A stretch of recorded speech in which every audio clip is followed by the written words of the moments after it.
Salam, gəlin sizə ABC Akademidən belə bir sualın izahını verim.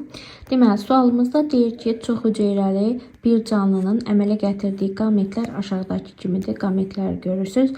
Deyir, bu qametlərdən başqa bir qamet əmələ gətirə bilməyən canlı haqqında hansı fikirlər doğrudur? Crossover baş vermir. Deməli, burada ilişikli genlər var.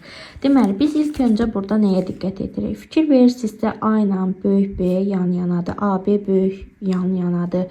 Kiçik AB-lər bir yanda düzülüb. Deməli, onda mən buradan qərara gəlirəm ki, A ilə B bir-biri ilə nədir? İlişiklidir. İlişikli olduğuna görə mən onları eyni bir homoloji xromosomun üstündə qeyd eləyə bilərəm. Sonra keçirəm C ilə D-nin vəziyyətinə. Deməli, baxıram ki, böyükdir, böyüksə, böyükdir, böyüksə kiçikdir. Aha, kiçiksə böyükdir. Burada əgər böyük hərflərlə kiçik hərflər qarışıb və crossover baş verməyib söhbəti varsa, deməli, əgər varsa, bunlar sərbəst şəkildə yerləşibdir. Deməli, onda bunu bu şəkildə yazsaq, D-lər başqa bir xromosomdaymış, C-lər isə tamam başqa bir homoloji xromosomdaymış. Və buradan da məlum olur ki, A ilə B bir-biri ilə ilişikli, D, C isə sərbəst şəkildə paylanan genlərdəndir. Sonra, baxaq. Bizə deyir ki, bu canlının 2 eni 4-ə bərabərdir.